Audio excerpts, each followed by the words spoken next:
it was our desire to remind you that you are vibrational first, which means you got to pay attention to something other than what you're seeing and hearing and smelling and tasting and touching, because while that is vibrational interpretation, most people don't know that. So it was necessary to help you to understand that you are emitting a vibrational signal in order to help you to understand that your signal that you are emitting is being answered all the time, and that's what equals your life experience, period. Most humans don't know that, and in many cases don't want to know that, because they don't want to assume responsibility for what's coming, especially the parts they didn't want to come. Abraham, I'm sure I'm not the creator of my own reality. I would not have created that.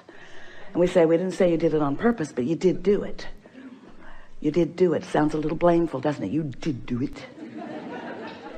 But when you realize that you have creative control of your experience, because you have vibrational control of your experience, because you have focused control of your experience, because you have the ability to focus, then you say, all right. But then when it's hard, you say, not all right. This shouldn't be this hard. This shouldn't be this hard. And then you say something, which is the last thing we ever want to hear from you. I'm not good at this. But you are good at it. You just don't know you're good at it. You just haven't practiced being good at it in the way that really gives you the clarity. And that's really what we're going to be talking about here today.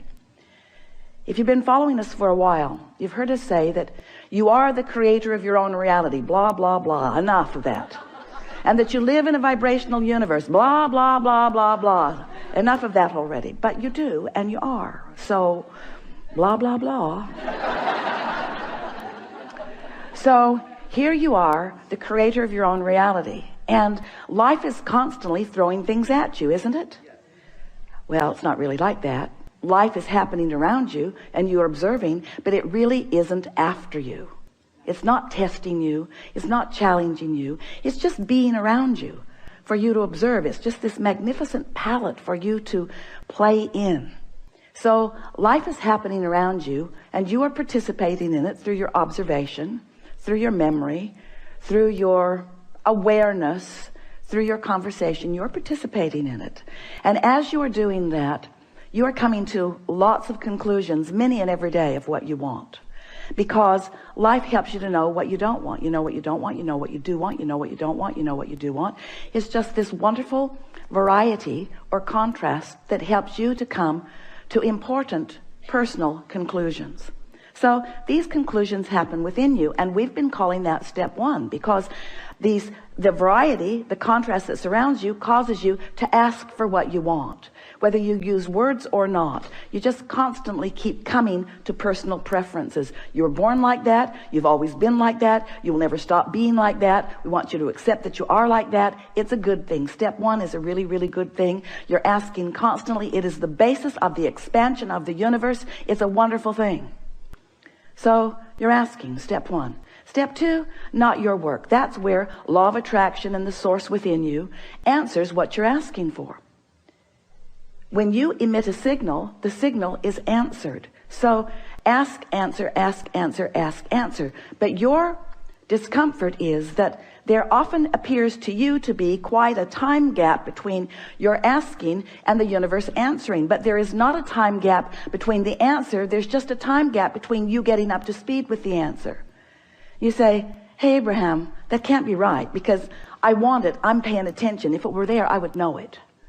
And we say, it comes in a vibrational form first. And you say, oh, so that's the catch. You're giving me something vibrational that I can't see or hear or smell or taste or touch.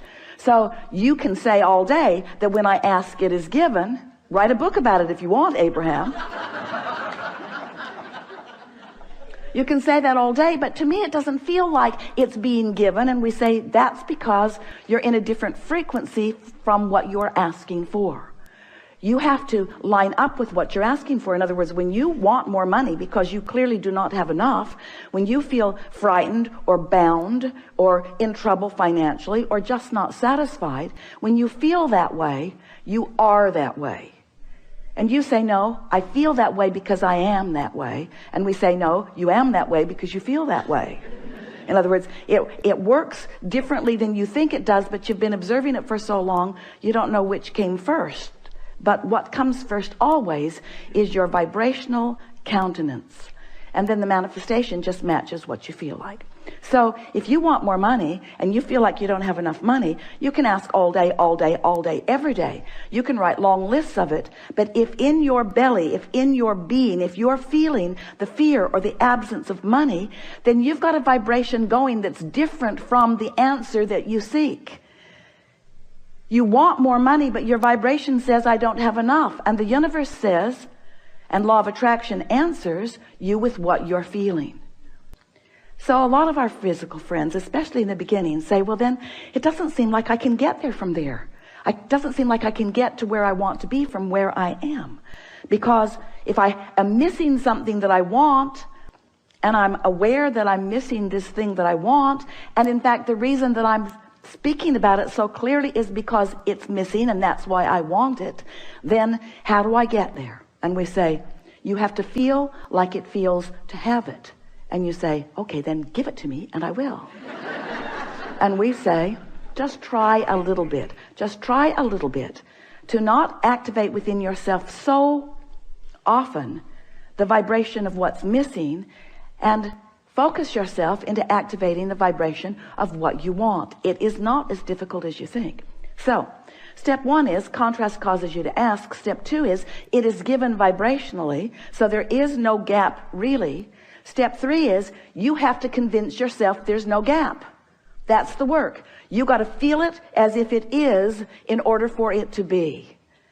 And we know you balk at it, but many of you are practicing this and are finding it. Many of you are understanding the laws of the universe, and you're finding ways to focus yourself into feeling good without needing all of the evidence to be there first. Do you hear how important that is? If you don't need the evidence for what you want to be there first before you feel it, then you are able to accomplish the vibrational countenance of it before it is, which means now it must be. And Esther said, please, please, please, let's call it step 4. Please, please, please. Can't we call it step 4? We need another step. We need another step, Abraham. Please, please, let's call it step 4. And we say, all right, step 4. So you ask step 1, source answers step 2. You allow it step 3. But now we've been talking to you for a while. You've been keeping up with us pretty good. And we're saying to you that if you don't try so hard, if you just accept that you are naturally good-feeling beings, and when you wake up in the morning, before you start thinking about the things that you've got to do that you don't want to do, before you start remembering the injustices of yesterday or 10 years ago, before you remember that you're going to that place today to work that you really don't want to be, before your kids get up, before any of those things happen that challenge your sense of well-being, if you can get hold of that sense of well-being and just sustain it for a little bit with really general thoughts, because if you get specific, it usually doesn't work as well. Get into an attitude of appreciation and milk it for just a little bit. Law of attraction will help you out, because law of attraction says that that which is likened to itself is drawn, and law of attraction will give you, it's not really giving it to you, it's just the way it is. It's like gravity doesn't give you attachment to the planet. It just is. So law of attraction provides for you this consistent life experience. So to make it very clear and blunt, we like blunt, you have 17 seconds to sustain this thought and move it into something even more powerful. 17 seconds and another thought like it joins it. And there is power, manifestational power in that, crossing that 17-second mark, that most people don't know about, or when they wake up, they would make very sure that they stay there for 17 seconds. So if you find a good feeling thought, or better said, if you wake up and don't introduce a not good feeling thought, because when you wake up, there's no thought. During that time of slumber, you have stopped the momentum of all thought. That's really an important thing to understand. You don't know that mostly because you wake up and you start thinking so fast that you pick up your momentum right where you were and start it all over again. But when you slumber, momentum of thought stops. Law of attraction is suspended for you. Your point of attraction is no longer attracting. So when you wake up, you have a really good possibility of getting out of the bed on the right foot, getting out on the right side of the bed. These are your words. We don't like them very much, but we thought you'd relate. You have a very good possibility of getting the vibration going the way you want it to go. And your best possibility is first thing in the morning. First thing in the morning, before there is any other momentum going. So we've been talking about this for a while. And Esther really listened. So she decided that she was going to wake up on that first morning and she was going to sustain her good feeling that she had awakened with. And she didn't make it until breakfast. Quite annoyed with herself, which didn't help. But the next day, she tried it again and didn't make it much past breakfast. Then she discovered that if she just wouldn't read her email, it would help. So her dominant intent became to sustain this feeling of well-being as long as I can. Just sustain it. And what she began noticing about the second week and third week and fourth week of doing that was that not only was it easy to find and maintain that frequency of feeling good, but there were all kinds of other benefits that began coming to her that these words won't give to you. You have to do it and find it yourself, because words don't teach. So we're just explaining to you what Esther experienced. She found a new clarity that was not within her before. She found a sort of stable ride. She remembered Jerry's story of shock absorbers. He used to tell a story about he got a new car. He was test driving it. It was a beautiful Cadillac, and it was in San Diego. And the salesperson took him down a road that Jerry thought no nice car should ever be on. And he was amazed at the ride that that car gave him, even on a very bumpy road, because the suspension system, the shock absorbers were such that even though there were bumps in the road, he did not feel them in that car. And he used that analogy always, and it's the same analogy that we're offering to you here. When you find vibrational alignment with who you really are, and you sustain it for a period of time, what happens is you get shock absorbers. So even though the same sort of things may be happening around you, you might even see some of them, although law of attraction makes it less and less likely that you're going to participate on any personal level with anything unwanted once you begin sustaining this vibration of well-being. But the whole point of all of this, we don't want you to become so vibrationally snobbish. Esther says, I'm a vibrational snob. I like clarity and I will not accept confusion.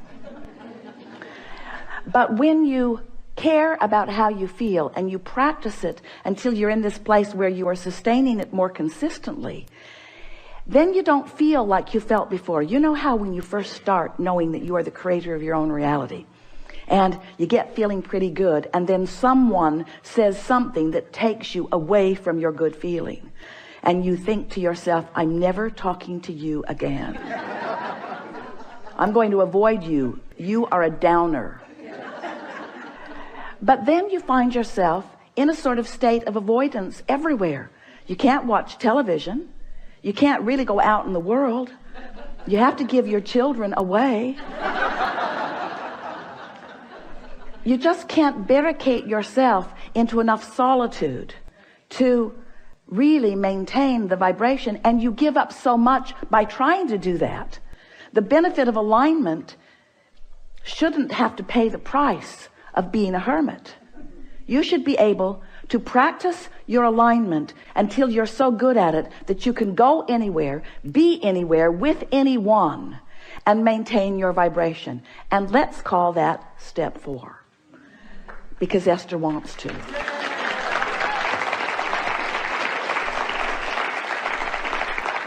So what it requires really is enough determination to focus first thing in the morning, and until you know that you've got it and you're able to maintain it, and then to simply watch what happens in your experience as a result of that newfound alignment and that newfound clarity.